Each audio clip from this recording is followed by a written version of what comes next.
Em nome do Pai, do Filho e do Espírito Santo. Amém. Louvado seja o nosso Senhor Jesus Cristo, para sempre seja louvado. Bem-vindos, irmãos, bem-vindas, irmãs. Que Deus abençoe. Estamos juntos sempre para ouvir a palavra de Deus. E eu te convido para que nós hoje possamos abrir bastante o nosso coração, porque o evangelho que nós vamos escutar é um evangelho muito bonito e também uma reflexão que eu preparei para que nós possamos escutar hoje, tá bem? E assim, meus queridos, vamos ouvir o Evangelho de São Marcos, capítulo 10, versículos de 35 a 45. Porque a palavra de Deus precisa ser anunciada. E quando nós deixamos com que ela venha ao nosso encontro, fazendo morada, a graça de Deus acontece sobre nós, tá bom? Vamos juntos ouvir o Evangelho para que nós possamos estar na presença desse Deus. O Senhor esteja convosco, Ele está no meio de nós. Proclamação do Evangelho de Jesus Cristo segundo Marcos. Glória a vós, Senhor. Naquele tempo, Tiago e João, filhos de Zebedeu, foram a Jesus e lhe disseram: Mestre, queremos que faças por nós o que vamos pedir. Ele perguntou: O que quereis que eu vos faça? Eles responderam: Deixa-nos sentar um à tua direita e o outro à tua esquerda, quando estiveres na tua glória. Jesus então lhes disse: Vós não sabeis o que pedis. Por acaso podeis beber o cálice que eu vou beber? Podeis ser batizados com o batismo com que vou ser batizado? Eles responderam: Podemos. E ele lhes disse: Vós bebereis o cálice que eu devo beber, e sereis batizados com o batismo com que eu devo ser batizado. Mas não depende de mim conceder o lugar à minha direita ou à minha esquerda, é para aqueles a quem foi reservado. Quando os outros 10 discípulos ouviram isso, indignaram-se com Tiago e João.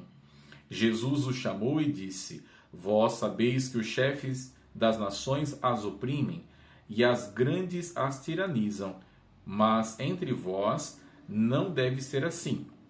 Quem quiser ser grande, seja vosso servo, e quem quiser ser o primeiro, seja o escravo de todos, porque o Filho do Homem não veio para ser servido, mas para servir e dar a sua vida como resgate de muitos. Palavra da salvação. Glória a vós, Senhor.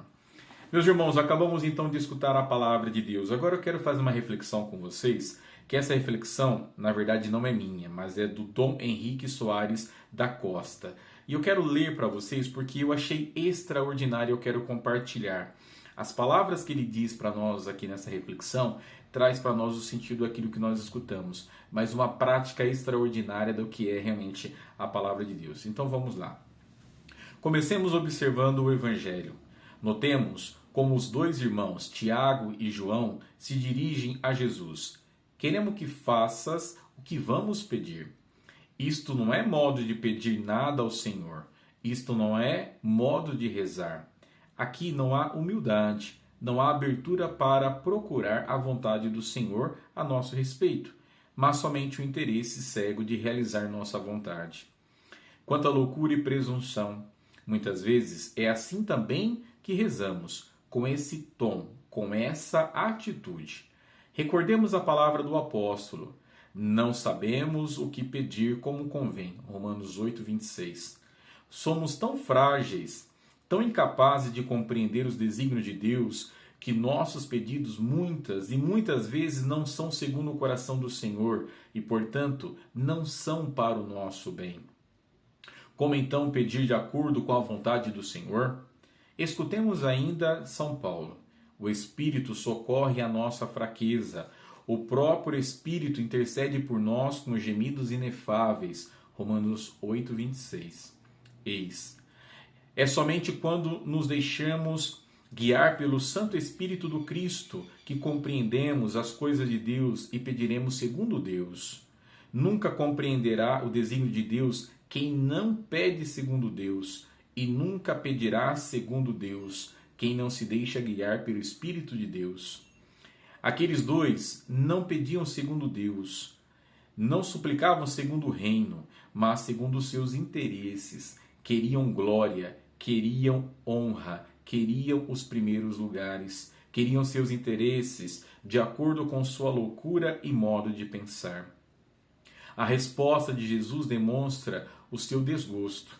Vós não sabeis o que pedis.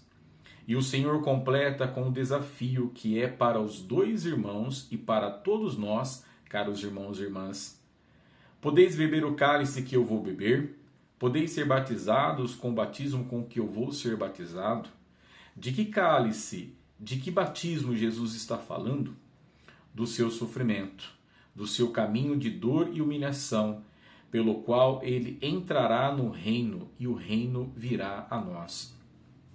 O Senhor quis macerá-lo com sofrimentos, oferecendo sua vida em expiação. Ele terá descendência duradoura e fará cumprir com êxito a vontade do Senhor. Por esta vida de sofrimento alcançará a luz e uma ciência perfeita. Seu servo, o justo, fará justos inúmeros homens, carregando sobre si suas culpas. Este é o caminho de Jesus, fazer-se servo humilde e causa de nossa salvação. Isso os discípulos não compreendiam, nem nós compreendemos. Também a nós o Senhor convida a participar do seu batismo e do seu cálice. Escutemos mais uma vez São Paulo. Não sabeis que todos os que fomos batizados em Cristo Jesus é na sua morte que fomos batizados? Pelo batismo nós somos sepultados com ele na morte, para que, como Cristo foi ressuscitado dentre os mortos pela glória do Pai, assim também nós vivamos vida nova. Porque se nos tornamos uma só coisa com ele, por uma morte semelhante à sua, seremos uma coisa só com ele também, por uma ressurreição semelhante à sua. Romanos 6, 3, 5. Podeis ser batizados no meu batismo? Estais dispostos a mergulhar vossa vida no meu caminho de morte e ressurreição, morrendo para vós mesmos e buscando a vontade do Pai de todo o coração? Eis o que é ser batizado em Cristo, e nós o somos. O desafio agora é viver o batismo, no qual fomos batizados, tornando-nos em Cristo criaturas novas, abertas para a vontade do Pai, como Jesus. E não somente ser batizado no batismo de Jesus, mas também beber o cálice de Jesus. Todas as vezes que comemos deste pão e bebemos desse cálice, anunciais a morte do Senhor até que ele venha. 1 Coríntios 11, 26. O cálice de bênção que abençoamos não é comunhão com o sangue de Cristo? 1 Coríntios 10, 16. Vejam só. Comungar na Eucaristia, aprofundar aquilo que já começamos a viver no batismo.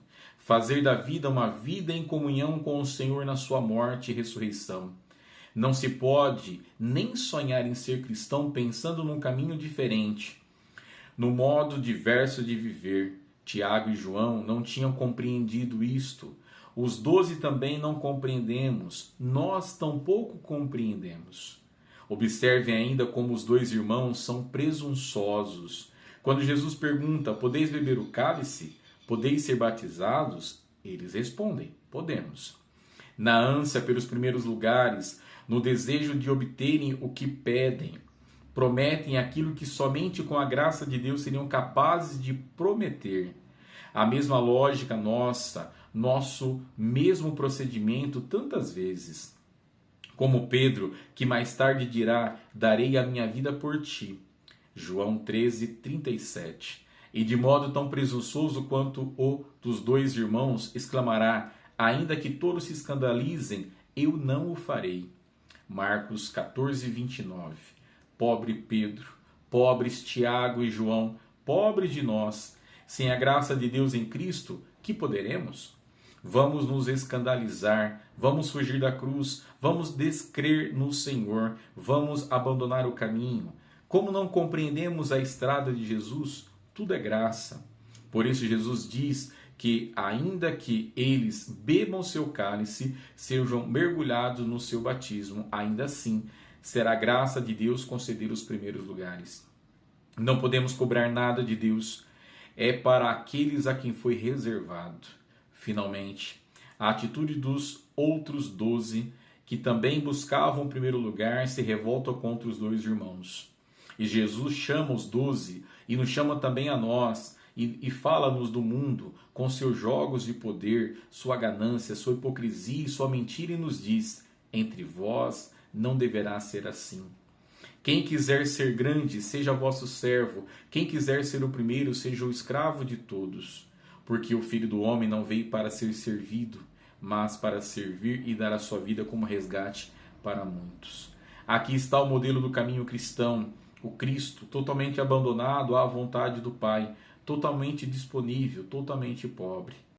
Ele é o modelo de como devemos viver entre nós em relação ao Pai, no serviço mútuo, na disponibilidade, na confiança no Pai, no abandono ao seu desígnio a nosso respeito. Somente Jesus poderia rezar com toda a liberdade: Pai, não o que eu quero, mas o que tu queres. Marcos 14:36. Olhando nossa fraqueza, nossa pouca disponibilidade, olhando quanto na vida buscamos nossos interesses e nossas vantagens, não desanimemos. Sigamos o conselho do autor da carta aos Hebreus. Temos um sumo sacerdote eminente que entrou no céu, Jesus, o Filho de Deus. Por isso, permaneçamos firmes na fé que professamos. Temos um sumo sacerdote capaz de se compadecer de nossas fraquezas, pois ele mesmo foi provado em tudo como nós. Confiemos no Senhor e supliquemos que ele converta o nosso coração, dando-nos seus sentimentos, suas atitudes de doação, serviço e humildade, sua confiança no Pai e, finalmente, a graça de participar daquela glória que no céu ele tem com o Pai e o Espírito Santo. Amém. Dom Henrique Soares da Costa. Extraordinário. Eu estava lendo isso aqui, eu falei, não, eu preciso compartilhar essas palavras do Dom Henrique porque é fundamental para que nós compreendamos a nossa atitude diante da oração e diante do nosso compromisso com a palavra de Deus. Que Deus te abençoe. Desculpa do vídeo ficar um pouquinho longo hoje, mas é importante que nós compreendamos bem a leitura do final de semana. Que Deus abençoe. Em nome do Pai, do Filho e do Espírito Santo. Amém. Tchau, tchau e até amanhã.